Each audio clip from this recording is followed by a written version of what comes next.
Hi, I'm Jason Rink, and I'm with the Ohio Freedom Alliance. I'm the Education Director of the Ohio Freedom Alliance, which is a grassroots organization dedicated to education and activism in the state of Ohio.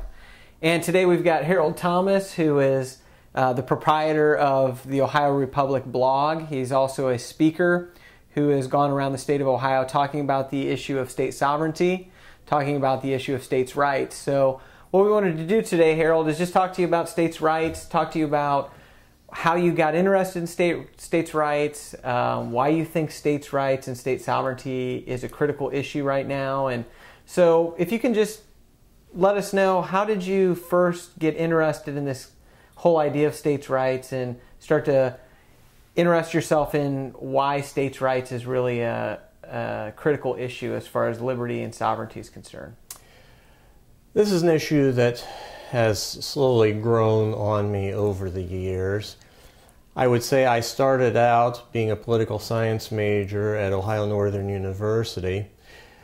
I had a professor who taught constitutional history, and she started out by saying, "I have a love affair with the Constitution." And I would say it was a passionate love affair with the Constitution, which she passed on to her students very effectively. I came to understand the Constitution, the systems of checks and balances, and over time I realized that the checks and balances were not simply between three branches of the federal government, but that a vital link were the state governments themselves. The 13 states began as independent nations, and I'll go more into that a little bit later. They voluntarily agreed to form a government called the Constitution of the United States. And in that agreement, they said that the federal government would have certain very limited, very defined powers. And the reason they did that was because they wanted to keep the bulk of government close to home, more accountable to the people. As time has gone on, however, we have seen that power shift from the states away from the people to the federal government, to the point now where essential liberties are being threatened. I began writing the Ohio Republic in September of 2007 with the idea of expounding on this principle of the states as the guardians of the liberties of the people. So really, when you look at the Constitution and you look at the founding of this nation, there wasn't really a surrender of state sovereignty at that point. You look at the Constitution and the founding of this nation, what you're saying is that the states entered into a contract with each other that still allowed them to retain their sovereignty, as far as that's what the original intent was of the Constitution. Yes. What the states wanted to do was to provide a government that would take care of the foreign affairs of all the states, coordinate the war powers, which was a difficult problem during the American Revolution, to regulate trade, and by regulate I mean smooth the flow of trade between the states, handle things like immigration. Essentially, we could say that the states want the federal government to be the outward view of America to the world, where the state governments retain the right to handle the internal matters of government. You know, right now it seems like state sovereignty has gained a lot of traction, really over the last couple of years when you've started really looking into this and writing into this. Why do you think that state sovereignty is an important issue right now, 2009, with what's going on in the United States today? The American people are basically frustrated. They are frustrated with the scope of the federal government.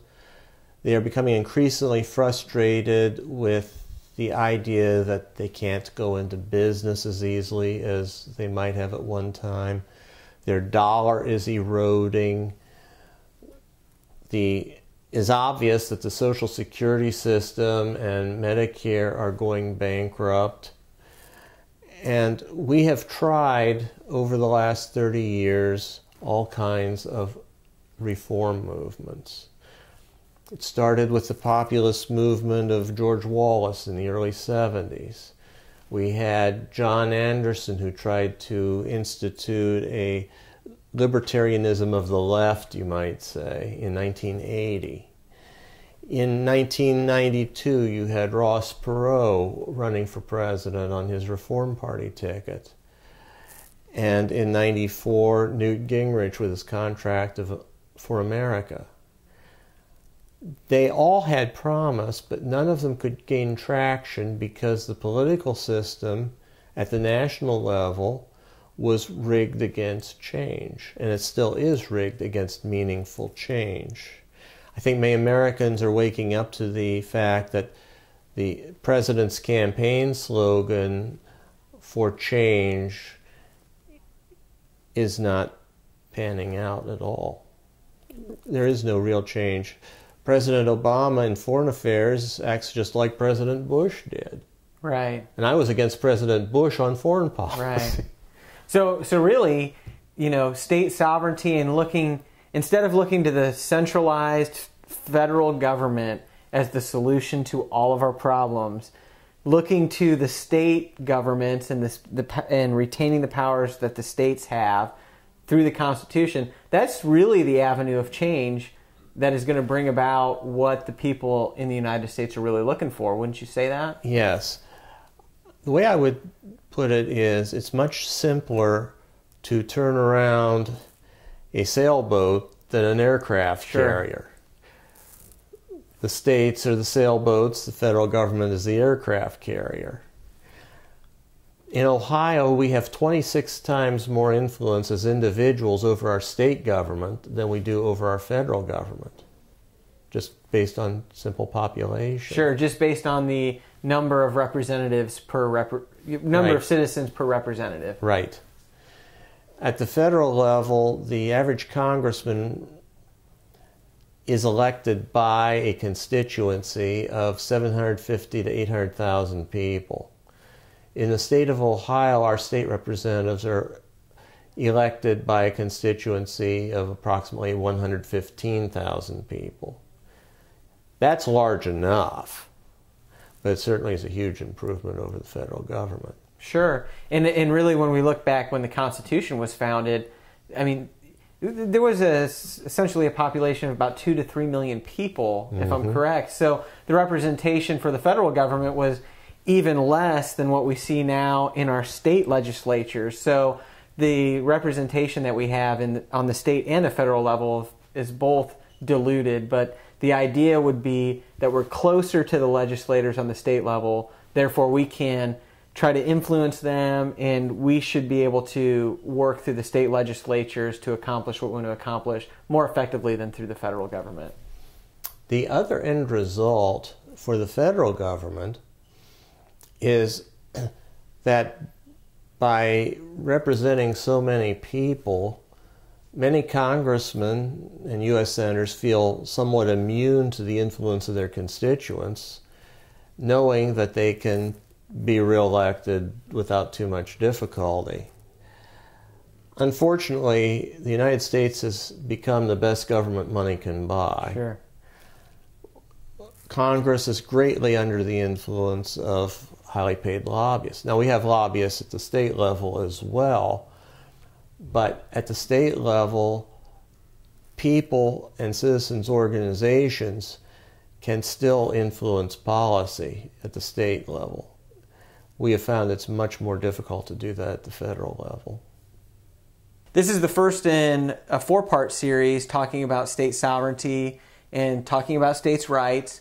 The next segment we're going to talk about really some of the federal abuses that have brought us to the place where the federal government has taken a lot of the rights that the states had at the time of the founding of this nation, and eventually we'll get to talking about how we can bring some of those rights back to the states.